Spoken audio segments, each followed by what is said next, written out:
Hi అండి. Welcome to study with tricks. ఈరోజు మనం ఇంపార్టెంట్ బుక్స్, అది స్టాటిక్ జీకేలో ఇంపార్టెంట్ టాపిక్ అయినటువంటి బుక్స్ గురించి డిస్కస్ చేద్దాం. ఈ బుక్స్ అన్ని ప్రీవియస్ ఇయర్స్ ఎగ్జామ్స్ లో నుంచి తీసుకుని రావడం జరిగింది. ముఖ్యంగా మనకి ఏపీ హైకోర్టు వారికి ఎగ్జామ్ డేస్ వచ్చాయి కదా, వారిని ఉద్దేశించి వారికి కొంచెం హెల్ప్ చేద్దాం అనే ఉద్దేశంతో ఈ వీడియోని తీసుకురావడం జరిగింది.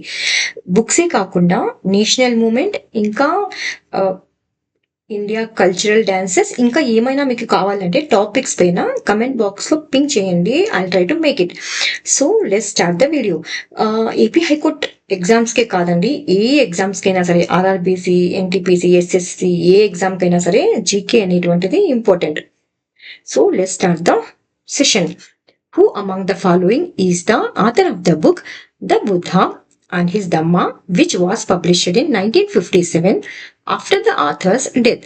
1957 సంవత్సరంలో రచయిత మరణం తర్వాత ప్రచురించబడిన the Buddha and his Dhamma పుస్తకానికి రచయిత ఎవరంటే బిఆర్ అంబేద్కర్ గారు. సో ఎగ్జామ్స్ లో బిఆర్ అంబేద్కర్ గారి పైన రాయబడినటువంటి బుక్స్ అనేటివి చాలా ఇంపార్టెంట్ అండి. సో డాక్టర్ బిఆర్ అంబేద్కర్ గారికి వారిపై రచించిన ఈ పుస్తకం బుద్ధుని బోధనలు మరియు సమాజంపై వాటి ప్రభావం గురించి వివరిస్తుంది. ఇది ఈయన మరణం తర్వాత 1957 సంవత్సరంలో మరణించబడింది. సో ఇక్కడ ట్రిక్ ఏంటంటే, ఆయన అంబేద్కర్ గారు అక్టోబర్ 14న 1956 సంవత్సరంలో 3 లక్షల మందితో పాటు బుద్ధిజంలోనికి కన్వర్ట్ అయ్యారు. కాబట్టి అలా గుర్తు చేసుకుంటూ, ఆ ట్రిక్ ని ఉపయోగించుకుంటూ, బుద్ధ అంటే ఆయన కన్వర్టెడ్ ఇంటూ బుద్ధిజం, అలా గుర్తు చేసుకుని ఈ ట్రిక్ ద్వారా ఈ పుస్తకాన్ని గుర్తు పెట్టడానికి ట్రై చేయండి. Which Indian musician wrote the autobiography titled Ragamala? రాగమాల అనే ఆత్మకథను రాసిన భారతీయ సంగీతకారుడు ఎవరు అంటే రవిశంకర్ గారు. ఈయన ప్రఖ్యాత సితార్ విద్వాంసుడండి. రవిశంకర్ గారు తన జీవిత ప్రయాణాన్ని, సంగీత ప్రపంచంలోని అనుభవాలను మరియు భారతీయ శాస్త్రీయ సంగీతానికి చేసినటువంటి సేవలను వివరిస్తూ రాగమాల అనే ఆత్మకథను రచించడం జరిగింది. సో సితార్లో అనేకమైనటువంటి రాగాలు ఉంటాయి కదా అండి, అలా గుర్తుపెట్టుకోండి. సితార్, రాగమాల, Ravishankar. The Race of My Life is an autobiography of which famous Indian athletes? The Race of My Life అనే పుస్తకం ప్రఖ్యాత భారతీయ అథ్లెట్ యొక్క ఆత్మకథ. ఆ అథ్లెట్ ఎవరు అంటే మిల్కా సింగ్ గారు. ఈయనేమంటారు, ఫ్లయింగ్ సిక్ అని కూడా అంటారు, అని ప్రసిద్ధి చెందారు. So the race of my life అనే ఆత్మకథ ద్వారా తాను ఎదుర్కొన్నటువంటి సవాళ్లను, భారతదేశం తరపున స్ప్రింటర్ గా తన విజయాలను వివరించారు. భారత విభజన సమయంలో కుటుంబాన్ని కోల్పోయి ఆవేశంతో జీవితాన్ని మలుపు తిప్పిన ఆయన కథ ప్రతి ఒక్కరికి ప్రేరణగా నిలుస్తుంది. సో ఇక్కడ మీరు ఏం చేస్తారంటే, ఎలా గుర్తుపెట్టుకోవాలి, ట్రిక్ ఏంటంటే, అతను తన జీవితాంతం తను పరిగెత్తూనే ఉన్నారండి, రన్నింగ్ చేస్తూనే ఉన్నారు. కాబట్టి the race of my life, నా లైఫ్ మొత్తం ఒక రన్నింగ్ రేస్ లాగే ఉంది అని ఆయన ఆ పుస్తకం ద్వారా, ఆత్మకథ ద్వారా రాయడం జరిగింది. అలా మీరు ట్రిక్ గా గుర్తుపెట్టుకుంటే ఈ బుక్ పేరును మీరు ఈజీగా గుర్తుపెట్టుకుంటారు. Moonwalk is a memoir written by which famous music personality? Moonwalk అనే జ్ఞాపకాలను మెమోర్ రాసిన ప్రముఖ సంగీత వ్యక్తి ఎవరు అంటే మైకేల్ జాక్సన్ గారు. మైకేల్ జాక్సన్ తన జీవిత విశేషాలు, బాల్యం, సంగీత ప్రయాణం మరియు వ్యక్తిగత అనుభూతులపై లోతైన వివరాలు అందిస్తూ మూన్ వాక్ అనే జ్ఞాపకాల పుస్తకాన్ని రచించారు. ఈ పుస్తకం 1988లో ప్రచురించబడింది మరియు పాప్ సంస్కృత సాహిత్యంలో ముఖ్యమైనటువంటి స్థానాన్ని కలిగి ఉంది. సో ఇలా దీంట్లో మీరు ఎలా గుర్తుపెట్టుకుంటారంటే, అతను డాన్స్ చేసేటప్పుడు మీరు వాకింగ్ స్టైల్ చూస్తే మూన్ వాక్ అంటే చాలా ఫాస్ట్ గా వాక్ చేస్తున్నట్లు ఉంటారండి. ఎవరు? మైకేల్ జాక్సన్ గారు. అతని డాన్స్ ని రీప్లేస్ చేసేవారు ఎవరు ఇప్పటి వరకు లేరు. సో అలా moon walk famous for Michael Jackson అని గుర్తుపెట్టుకోండి. The autobiography of doctor APJ Abdul Kalam the famous Indian scientist is noun by what title? ప్రముఖ భారతీయ శాస్త్రవేత్త డాక్టర్ ఏపీజే అబ్దుల్ కలాం గారి యొక్క ఆత్మకథ ఏ శీర్షికతో ప్రసిద్ధి చెందింది అంటే wings of fire. Doctor APJ Abdul Kalam గారు తన జీవితం, శాస్త్రవేత్తగా చేసిన కృషిని మరియు దేశానికి చేసినటువంటి సేవలను వింగ్స్ ఆఫ్ ఫైర్ అనే ఆత్మకథలో వివరించారు. ఇది శ్రమ, పట్టుదల మరియు దేశభక్తికి ప్రతీకగా నిలుస్తుంది. సో అబ్దుల్ కలాం గారిని చాలా మంది యువత ఫాలో అవుతారండి. సో మీరు అలా కూడా గుర్తుపెట్టుకోవచ్చు. వింగ్స్ ఆఫ్ ఫైర్ అంటే చాలా యువతకి ఈయన వింగ్స్ అనేటువంటివి, ఈయన రచనల ద్వారా వింగ్స్ అనేటువంటివి ఇచ్చారని అలా గుర్తుపెట్టుకోండి. What is the title of doctor BR Ambedkar's famous autobiographical account that reflects his experience with caste discrimination? కుల వివక్ష అనుభవాలపై ప్రముఖ భారతీయ సంఘ సంస్కర్త డాక్టర్ బిఆర్ అంబేద్కర్ రచించిన ప్రసిద్ధ ఆత్మకథ శీర్షిక ఏమిటి అంటే waiting for a visa. Doctor BR Ambedkar రచించినటువంటి వీసా కోసం ఎదురు చూస్తూ అనేది తాను ఎదుర్కొన్నటువంటి కుల వివక్ష, అన్యాయాలను ప్రతిబింబించే ఆత్మకథే రచన. చిన్నదైన ఈ రచన ఆయన జీవన ప్రమాణాన్ని మరియు సమానత్వం కోసం ఆయన పోరాటం ఎందుకు ప్రారంభించారో అర్థం చేసుకునే పాఠంగా నిలుస్తుంది. సో ఆయన ఒకానొకప్పుడు వెయిటింగ్ అదే వీసా కోసం వెయిట్ చేస్తే కానీ అతనికి వీసా అనేటువంటి దొరకలేదండి. సో మీరు అలా దీన్ని కనెక్ట్ చేసుకుని ఈజీగా గుర్తుపెట్టుకోవచ్చు. Dreams from my father is the autobiography of which famous political leader? Dreams from my father అనే ఆత్మకథ ప్రసిద్ధి చెందిన ఏ రాజకీయ నాయకునికి గురించి చెబుతుంది అంటే బరాక్ ఒబామా గారు. బరాక్ ఒబామా గారు తన రాజకీయ జీవితానికి ముందు డ్రీమ్స్ ఫ్రమ్ మై ఫాదర్ అనే ఆత్మకథను రాశారు. ఇందులో ఆయన బాల్య జీవితాన్ని మరియు సమాజంలో తన బంధాన్ని చక్కగా వివరించారు. ఇది వంశపారంపర్యం, జాతి, జీవన లక్ష్యం వంటి అంశాలపై ఆసక్తికరమైనటువంటి దృష్టికోణాన్ని అందిస్తుంది. సో అతను చేసినటువంటి జీవితంలో పడినటువంటి కష్టాలను, రాజకీయ జీవితాలను కూడా తన తండ్రి నుంచి తీసుకున్నాను అని ఇండైరెక్ట్ గా ఈ పుస్తకంలో చెప్పారు కాబట్టి దీన్ని ఇలా ట్రిక్ గా తీసుకోండి. Dreams from my father by Barack Obama. ఈ life of the genius the man who knew infinity is a biography of which Indian mathematician? A life of the genius, the man who knew infinity అనే జీవ చరిత్ర ప్రసిద్ధ భారతీయ గణిత శాస్త్రం ఎవరి గురించి తెలుపుతుంది అంటే శ్రీనివాస రామానుజం గారి గురించి తెలుపుతుంది. సో శ్రీనివాస రామానుజం గారు అనే ప్రసిద్ధి చెందినటువంటి భారతీయ గణిత శాస్త్రవేత్త పై రాబర్ట్ కార్నిగల్ రచించినటువంటి జీవ చరిత్రయే ది మ్యాన్ న్యూ ఇన్ఫినిటీ పుస్తకం. ఈ పుస్తకం ద్వారా భారతదేశం నుండి ప్రారంభమైన ఆయన ప్రమాణం కేంబ్రిడ్జ్ విశ్వవిద్యాలయంలో చేసిన గణిత పరిశోధనలు వివరించబడ్డాయి. రామానుజం గణితంపై సహజమైనటువంటి అవగాహన కలిగిన అసాధారణమైనటువంటి ప్రతిభాశాలి. సో ఇక్కడ పుస్తకంలోనే ఇన్ఫినిటీ అని ఉందండి. సో రామానుజం గారు చేసిన కృషి మ్యాథమెటిషియన్ కదా, ఇన్ఫినిటీ కదా. సో అలా గుర్తుపెట్టుకోండి మీరు. Malgudi Days is a collection of short stories written by which famous Indian author? Malgudi Days అనే చిన్న కథల సంకలనాన్ని రచించిన ప్రసిద్ధ భారతీయ రచయిత ఎవరు అంటే ఆర్కే నారాయణన్ గారు. ఆర్కే నారాయణన్ చిన్న కథల రచయితగా ప్రసిద్ధి చెందినవారు. మాల్గుడి అనే ఊహాజనిత దక్షిణ భారత పట్టణాన్ని సృష్టించి మాల్గుడి డేస్ అనే కథల సంకలనంలో సామాన్య ప్రజల జీవితం, భావోద్వేగాలు మరియు హాస్యాన్ని ఎంతో చక్కగా వివరించారు. ఇది నారాయణ గారికి చెందినటువంటి వేరే పుస్తకమే ద డార్క్ రూమ్. సో 2 పుస్తకాలు ఉన్నాయండి. ఒకటి మాల్గుడి డేస్, ఇంకోటి డార్క్ రూమ్. ఇక్కడ ఎలా గుర్తుపెట్టుకుంటా అంటే మాల్గుడి డేస్ అనేటువంటి రచయిత అంతా డార్క్ రూమ్ లో కూర్చొని రాశారు. ఎవరు రాశారు? నారాయణ గారు రాశారు. అలా గుర్తుపెట్టుకోండి. The Discovery of India is a book written by which prominent Indian leader? The discovery of India అనే పుస్తకాన్ని రచించిన ప్రముఖ భారతీయ నాయకుడు ఎవరు అంటే జవహర్లాల్ నెహ్రూ గారు. జవహర్లాల్ నెహ్రూ గారు ది డిస్కవరీ ఆఫ్ ఇండియా అనే రచనను 1942 నుంచి 46 మధ్య తన జైలు శిక్ష సమయంలో దీన్ని రచించడం జరిగింది. ఇది భారతదేశ చరిత్ర, సంస్కృతి, తత్వశాస్త్రం మరియు రాజకీయ పరిణామాన్ని వివరించేటువంటి ప్రాముఖ్యమైనటువంటి గ్రంథం. వ్యక్తిగత ఆత్మానుభూతులను దేశ చరిత్రలో కలిపి వివరించారు. సో ఇక్కడ ఏం చేస్తారంటే తను జైలులో ఉన్నప్పుడు దీనిని రాయడం జరిగింది. అంటే జైలులో ఉండి ఇండియాని ఏ రకంగా డిస్కవర్ చేశారని రాయడం జరిగింది. సో అలా మీరు గుర్తుపెట్టుకోండి. ఎవరు రాశారు? జవహర్లాల్ నెహ్రూ గారు రాశారు. India's Struggle for Independence is a notable book written by which historian? India's struggle for independence అనే ప్రసిద్ధ పుస్తకాన్ని రచించిన చరిత్రకారుడు ఎవరు అంటే బిపిన్ చంద్ర గారు అండి.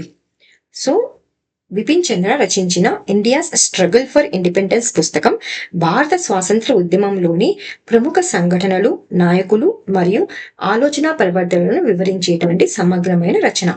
ఇది బ్రిటిష్ పాలన నుండి భారతదేశం స్వేచ్ఛ పొందిన మార్గాన్ని అర్థం చేసుకోవడానికి ముఖ్యమైన వనరుగా నిలుస్తుంది.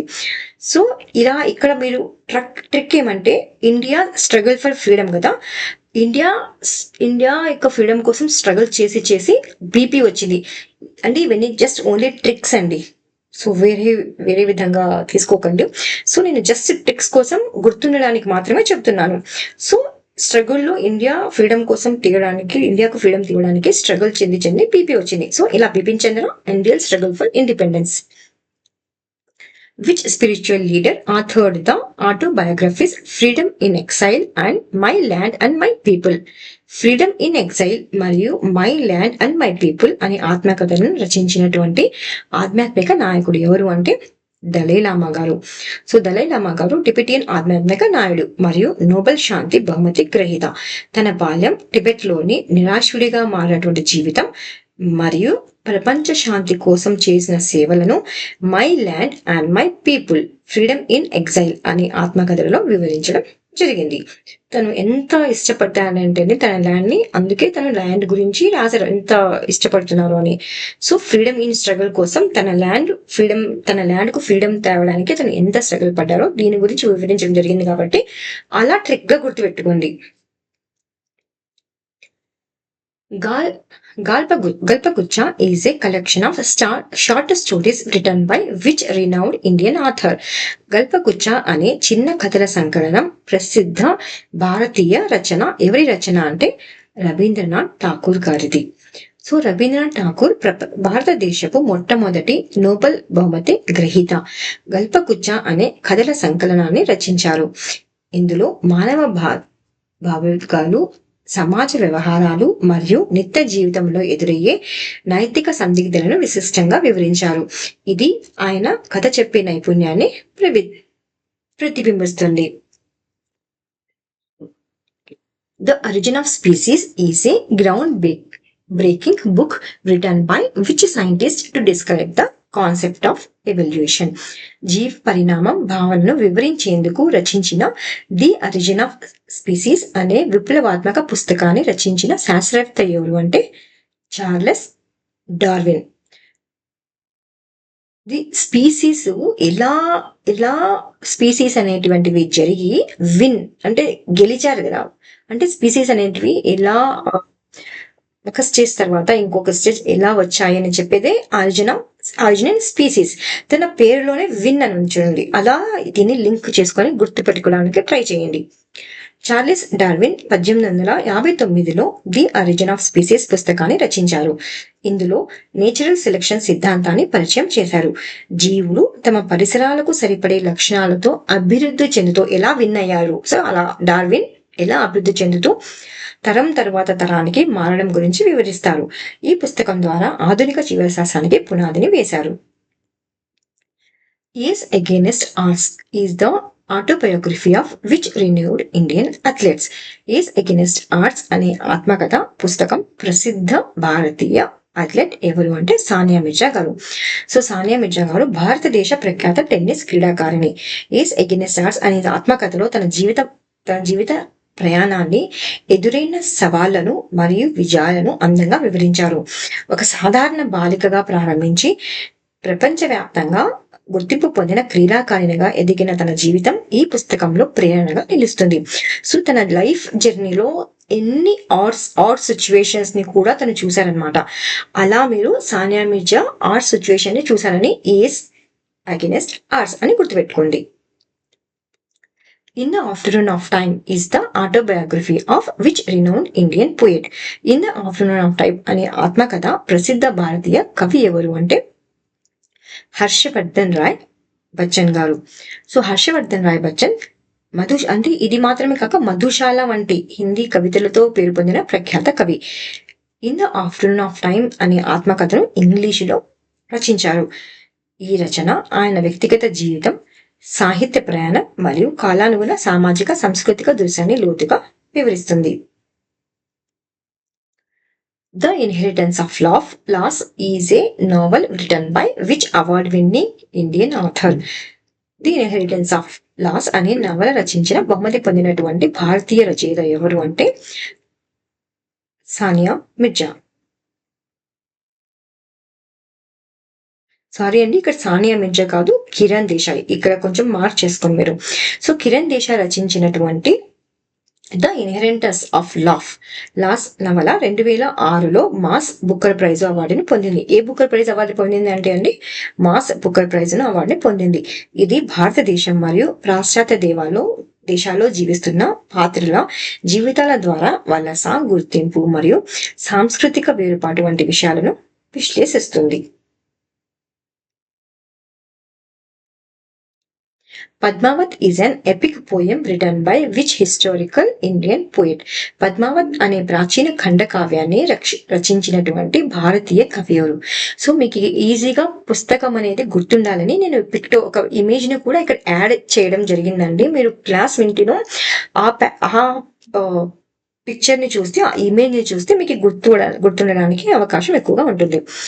సో పద్మావత్ అనే ప్రాచీన ఖండ కావ్యాన్ని రచించిన భారతీయ కవి ఎవరు అంటే మాలిక్ మొహమ్మద్ జయాసి. సో మాలిక్ మొహమ్మద్ జయాసి 1540లో అవధి భాషలో పద్మావత్ అనే సూఫీ ఖండకావ్యాన్ని రచించారు. ఇది చిత్తూరు రాజ్యానికి చెందినటువంటి రాణి పద్మావతి యొక్క సాహసాన్ని, సౌందర్యాన్ని మరియు త్యాగాన్ని వివరించేటువంటి కథ. ఇందులో చరిత్ర, పురాణం మరియు సూఫీసత్వం మళ్ళీ సమ్మిళితమై ఉన్నాయి. మీకు గుర్తుంది కదండి దీపికా పదుకునే సినిమా పద్మావత్ అని, అలా గుర్తుపెట్టుకోండి, సరేనా? An autobiography towards freedom is written by which Indian leader and nationalist historian? ఆత్మకథ టువర్డ్స్ ఫ్రీడమ్ అనే పుస్తకాన్ని రచించిన భారతీయ నాయకుడు మరియు చరిత్రకారుడు ఎవరు అంటే జవహర్లాల్ నెహ్రూ గారండి. సో భారతదేశం మొట్టమొదటి ప్రధాని జవహర్లాల్ నెహ్రూ గారు 1934-35 మధ్యలో అల్మోరా జైలులో ఉన్నప్పుడు on biography and autobiography towards freedom పుస్తకాన్ని రచించారు. ఈ రచన ఆయన వ్యక్తిగత ఆలోచనలు, తాత్విక భావనలు మరియు స్వాతంత్ర పోరాటంలో ఆయన పాత్రను వివరంగా వివరిస్తుంది. Wide angle is the autobiography of which renowned Indian cricketer? Wide angle అనే ఆత్మకథాత్మక పుస్తకం ప్రసిద్ధ భారతీయ క్రికెటర్ ఎవరు అంటే అనిల్ కుంబ్లే గారు. సో అనిల్ కుంబ్లే గారు భారతదేశానికి గర్వకారణమైనటువంటి స్పిన్ బౌలర్ మరియు మాజీ కెప్టెన్. సో వైడ్ యాంగిల్ అనే పుస్తకంలో తన క్రికెట్ జీవితం, నాయకత్వం మరియు వ్యక్తిగత ఆత్మవిశ్వాసం అందించారు. ఇందులో ఆయన చెబుతున్న స్ఫూర్తిదాయక అనుభవాలు, మ్యాచ్ క్షణాలు మరియు భారత క్రికెట్ పురోగతిపై అద్భుతమైన దృష్టికోణం పొందవచ్చు. ఇక్కడ ట్రిక్ ఏంటంటే అతను బౌలర్ కదా, ఏ యాంగిల్ తో బాల్ వేస్తే అది పక్కన ఆటగాడు ఎలా అవుట్ అవుతాడో అతనికి తెలుసు. ఏ యాంగిల్లో బాల్ వేయాలని తెలుసు కాబట్టి మంచి స్పిన్ బౌలర్. సో మీరు అలా వైడ్ యాంగిల్ అనిల్ కుంబ్లే అని గుర్తుపెట్టుకోండి. మీకు ఎలాగో తెలుసు కదా అతను స్పిన్ బౌలర్ అని, అలా గుర్తుపెట్టుకోండి. Who is the author of Panchatantra, a famous ancient collection of fables? Panchatantra అనే ప్రాచీన ప్రసిద్ధి చెందినటువంటి ప్రాచీన నీతి కథల సంకలనాన్ని రచించిన వారు ఎవరు అంటే విష్ణు శర్మ అండి. విష్ణు శర్మ రచించిన పంచతంత్రం సుమారు 2000 సంవత్సరాల క్రితం సంస్కృత భాషలో రూపొందించబడినటువంటి నీతి కథల సంకలనం. ఇందులో జంతువుల పాత్ర ద్వారా జీవితం, నైపుణ్యం మరియు ధర్మం గురించి బోధించేటువంటి కథలు ఉన్నాయి. ఇది అనేక భాషల్లోకి అనువదించబడింది మరియు ప్రపంచవ్యాప్తంగా ప్రభావవంతమైన సాహిత్యంగా కూడా నిలిచింది. India at Risk is a book authored by which prominent Indian politician and defense strategist? India at risk అనే పుస్తకాన్ని రచించిన ప్రముఖ భారతీయ రాజకీయ నాయకుడు మరియు రక్షణ వ్యూహకర్త ఎవరు అంటే యశ్వంత్ సిన్హా గారండి. సో ఇలా గుర్తుపెట్టుకుంటారు ఈ బుక్ పేరుని అంటే ఇండియా రిస్క్ లో ఇండియా ఉంది కాబట్టి నేను సింహం లాగా వెళ్ళి కాపాడాను, సింహం లాగా వెళ్ళి కాపాడాను, అలా ట్రిక్ ద్వారా గుర్తుపెట్టుకుంది దీన్ని. భారతదేశ మాజీ రక్షణ మరియు విదేశాంగ మంత్రి జస్వంత్ సింగ్ రచించిన ఇండియా అట్ రిస్క్ పుస్తకం స్వాతంత్రానంతర భారతదేశ భద్రతా సమస్యలపై లోతుగా విశ్లేషణ చేస్తుంది. ఇందులో భారతదేశం ఎదుర్కొన్నటువంటి జియో పొలిటికల్ పరిణామాలు, విదేశాంగ వ్యూహాలు మరియు రక్షణ సంబంధిత సిద్ధాంతాలపై విలువైన అవగాహనను పొందవచ్చు. మై ఎక్స్పెరిమెంట్స్ విత్ ట్రూత్ చాలా ఇంపార్టెంట్ బుక్స్ అండి ఇవి. My experiments with truth and Hind Swaraj are notable books written by which Indian leader and thinker? My experiments with truth and Hind Swaraj అనే ప్రముఖ పుస్తకాలను రచించినటువంటి భారతీయ నాయకుడు మరియు తాత్వికవేత్త ఎవరు అంటే మహాత్మా గాంధీ గారు తన మై ఎక్స్పెరిమెంట్స్ విత్ ట్రూత్ పుస్తకంలో జీవితం, సత్యం పట్ల ఉన్న నిబద్ధత మరియు ఆత్మ పరిశీలనను వివరించారు. హింద్ స్వరాజ్ లో స్వాతంత్ర్యం గురించి ఆయన ప్రత్యేక దృష్టికోణాన్ని, అహింస, స్వయం పాలన మరియు నైతిక జీవనాన్ని ప్రధానం ఇచ్చారు. సో ఏ బుక్కులండి మహాత్మా గాంధీవి? Hind Swaraj, my experiments with truth. Long Walk to Freedom is the autobiography of which global political leader and human rights activist? Long Walk to Freedom అనే ఆత్మకథ ప్రముఖ అంతర్జాతీయ రాజకీయ నాయకుడు మరియు మానవ హక్కుల కార్యకర్త ఎవరు అంటే నెల్సన్ మండేలా గారు. సో ఇలా ట్రిక్ ఏంటంటే లాంగ్ వాక్, మండేలా అంటే మండే ఎండలో లాంగ్ వాక్ చేశారు ఫ్రీడమ్ కోసం, ఇలా గుర్తుపెట్టుకోండి. సో నెల్సన్ మండేలా గారు దక్షిణాఫ్రికా మాజీ అధ్యక్షుడు మరియు ప్రపంచ శాంతి ప్రతీకగా గుర్తింపు పొందినటువంటి నాయకుడు. లాంగ్ వాక్ టు ఫ్రీడమ్ అనే ఆత్మకథను రచించారు. ఈ పుస్తకం ద్వారా ఆయన బాల్యం, రాజకీయ చైతన్యం, జైల్లో గడిపినటువంటి సంవత్సరాలు మరియు ప్రజాస్వామిక విజయాన్ని వివరిస్తాయి. Playing It My Way is the autobiography of which legendary Indian cricketer? Playing It My Way అనే ఆత్మకథా పుస్తకం ప్రపంచ ప్రఖ్యాత భారతీయ క్రికెటర్ ఎవరు అంటే సచిన్ టెండూల్కర్ అండి. సో సచిన్ టెండూల్కర్ గారు ప్రపంచ క్రికెట్ లో అత్యుత్తమ బ్యాట్స్మన్ గా గుర్తింపు పొందినటువంటి వ్యక్తి. సో ఎలా ప్లే చేయాలో అతనికి తెలుసు కాబట్టి ప్లేయింగ్ ఇట్ మై వే అని పుస్తకం రాశారని గుర్తుపెట్టుకోండి. ఈ పుస్తకంలో ఆయన బాల్యం, 16 ఏళ్ల వయస్సులో అరగేట్రం, ప్రముఖ మ్యాచ్లు, వివాదాలు మరియు రిటైర్మెంట్ వరకు జరిగినటువంటి సంఘటనలను వివరించారు. And then one day a memoir is the autobiography of which claimed Indian actor? And then one day a memoir అనే ఆత్మకథ పుస్తకం ప్రసిద్ధ చెందినటువంటి భారతీయ నటుడు ఎవరు అని అడుగుతున్నారు ఇక్కడ. ఎవరు అంటే నసీరుద్దీన్ షా గారు. సో నసీరుద్దీన్ షా గారు భారతదేశానికి చెందిన ప్రసిద్ధ సినీ మరియు రంగస్థల నటుడు. And then one day a memorial అనే ఆత్మకథలో తన వ్యక్తిగత జీవితం, నటనా ప్రయాణం మరియు అనుభవాలను స్పష్టంగా తెలియజేశారు. 2014లో ప్రచురితమైన ఈ పుస్తకం ఆయన జీవన ప్రయాణాన్ని సామాన్య స్థాయి నుండి ప్రముఖ నటుడిగా ఎదుగుదల వరకు ఆకర్షణీయంగా వివరిస్తుంది. సో నేను ఏదో ఒక రోజు స్టార్ గా ఎదుగుతాను, అలా నసీరుద్దీన్ షా గారు తన పుస్తకంలో రాసుకున్నారు. ఇలా గుర్తుపెట్టుకోండి. Flood of fire is a novel written by which renowned Indian author?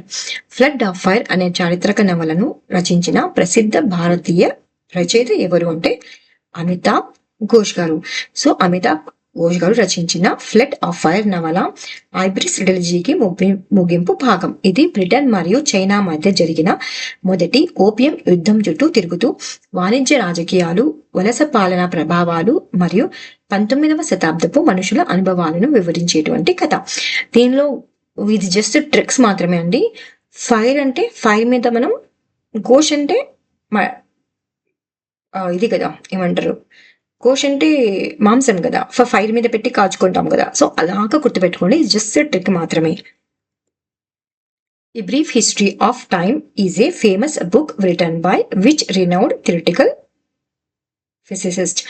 The brief history of time అనే ప్రసిద్ధ పుస్తకం రాసిన ప్రఖ్యాత సిద్ధాంత శాస్త్రవేత్త ఎవరు అంటే స్టీఫెన్ హాకింగ్స్ అండి. స్టీఫెన్ హాకింగ్ ప్రపంచ ప్రఖ్యాత బ్రిటిష్ భౌతిక శాస్త్రవేత్త. ఈ బ్రీఫ్ హిస్టరీ ఆఫ్ టైం పుస్తకాన్ని 1988లో రచించారు. ఈ పుస్తకంలో బిగ్ బ్యాంగ్ సిద్ధాంతం, బ్లాక్ హోల్స్, చాలా ఇంపార్టెంట్ బుక్ అండి ఇది, టైం ట్రావెల్ మరియు విశ్వ నిర్మాణం వంటి సంక్లిష్ట విషయాలను సామాన్య పాఠకులు అర్థమయ్యేలా వివరించారు. ఇది ప్రపంచవ్యాప్తంగా అత్యధికంగా విక్రయమైన శాస్త్రీయ గ్రంథాల్లో ఒకటిగా నిలిచింది. Othello is a tragic play return by which famous English playlist? Othello అనే విషాద నాటకంను రచించిన ప్రఖ్యాత ఇంగ్లీష్ నాటక రచయిత ఎవరు అంటే విలియం షేక్స్పియర్ గారు. విలియం షేక్స్పియర్ గారు రచించిన ఒథెల్లో అనే విషాద నాటకం అసూయ, మోసం, జాతి మరియు భ్రమపై ఆధారపడి ఉంటుంది. ఈ నాటకంలో రాష్ట్ర సైన్యంలో మారిష్ జనరల్ అయినటువంటి ఒథెల్లోను మోసం చేయడం వల్ల జరిగిన విషాదకర పరిణామాలను వివరించబడింది. ఇది షేక్స్పియర్ రచనల్లో అత్యంత గంభీరమైన మరియు ప్రభావశీలమైనటువంటి నాటకాలలో ఒకటిగా భావించబడుతుంది. ట్రిక్ ఏంటి? హెలో అని పలకరిస్తూ అందరినీ షేక్ చేశారు. ఎవరు? షేక్స్పియర్ గారు. ఇలా గుర్తుపెట్టుకోండి. Fearless Governance is a book written by which Indian leader and former police officer known for her administrative reforms?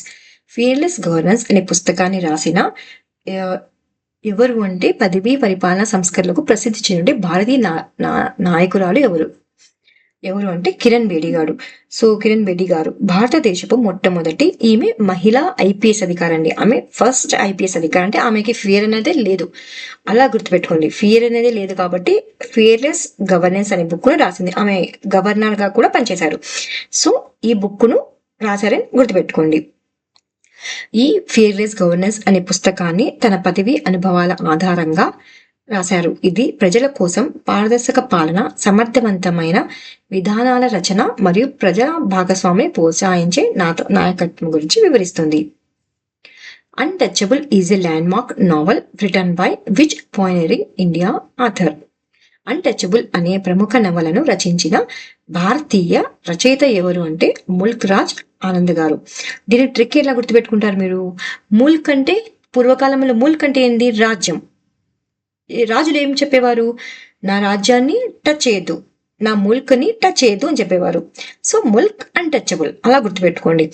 Mulk Raj Anand రచించిన అన్టచబుల్ నవలలో దళిత బాలుడు బఖా జీవితం మరియు అతను ఎదుర్కొనే కులతత్వ భేదభావాలను చక్కగా వివరించారు. ఇది భారతీయ సమాజంలోని సామాజిక అసమానతలను ఆంగ్ల పాఠకుల ముందు తీసుకెళ్లిన తొలి నవలలో ఒకటి. సో ఇంకొక బుక్ ఉందండి. ఇంకొక బుక్ ఏదంటే ద అన్టచబుల్. ఇది జస్ట్ అన్టచబుల్ అయితే ముల్క్ రాజ్ ఆనంద్ గారు, ద అన్టచబుల్ అయితే doctor BR Ambedkar garu.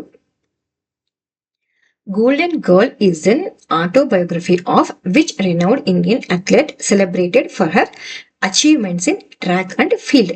Golden girl అనే ఆత్మకథా పుస్తకం అథ్లెటిక్స్ లో గొప్ప విజయాలు సాధించిన భారతీయ క్రీడాకారిణి ఎవరు అంటే పిటి ఉషా గారు అండి. సో పిటి ఉషా గారు ఇండియన్ అథ్లెటిక్స్ రాణిగా గుర్తింపు పొందిన వ్యక్తి. గోల్డెన్ గర్ల్ అనే ఆత్మకథలో తన శ్రమ, శిక్షణ మరియు అంతర్జాతీయ వేదికలపై విజయాలు మరియు భారత క్రీడకు చేసిన సేవలను వివరించారు. 1987లో ప్రచురితమైన ఈ పుస్తకం యువ క్రీడాకారులకు ప్రేరణగా నిలుస్తుంది. దీంట్లో ట్రిక్ ఏంటంటే ఆమెను చూసారా పిక్, దానిలో ఎన్ని గోల్డ్ మెడల్ ఆమె గెలిచింది చూడండి. సో ఆ గోల్డ్ మెడల్ ను గుర్తుకు చేసుకుంటూ golden girl is P T Usha. ఆ పుస్తకం ఎవరిదంటే పిటి ఉషా గారిది అని గుర్తుపెట్టుకోండి. Gulamgiri is a famous book written by which Indian social reformer to challenge caste based oppression, కుల వ్యూహ బానిసత్వాన్ని ప్రశ్నిస్తూ రచించిన గులాంగిరి అనే ప్రసిద్ధ పుస్తకాన్ని రచించిన భారతీయ సామాజిక సంస్కృత ఎవరు అంటే జ్యోతిరావు ఫూలే గారు. సో జ్యోతిరావు ఫూలే గారు 1873లో గులాంగిరి అనే పుస్తకాన్ని రచించారు. ఇందులో ఆయన బ్రాహ్మణీయ వ్యవస్థలను తీవ్రంగా విమర్శిస్తూ అణచివేతకు గురైన కులాల కోసం స్వేచ్ఛా సాధనను కోరారు. ఇది భారతదేశ సామాజిక న్యాయ పోరాటానికి బలమైన పునాదిగా పుస్తకంగా నిలిచింది. ఇక్కడ ట్రిక్ ఏంటి, నేనేమన్నా ఫూలే అంటే పుష్పం కదా, నేనేమన్నా పువ్వులు అనుకుంటానా, ఫూల్ అంటే ఏమన్నా నీ గులాం అంటే బానిస కదా, నేను పూల్ని కాదు నీ ఏమంటారు చెవిలో పుష్పాన్ని కాదు నీ బానిస అయ్యేకి. సో అలా ఈ బుక్ని గుర్తుపెట్టుకోండి. ఇవి అండి ఇవాల్టి బుక్స్. ఇవన్నీ ప్రీవియస్ అదర్ స్టేట్స్లో అడిగిన క్వశ్చన్స్ అండి. సో చాలా ఇంపార్టెంట్. ఒకసారి ఎగ్జామ్కి వెళ్లే ముందు ఈ క్వశ్చన్స్ని రివైజ్ చేయండి. Thank you so much for watching study with tricks.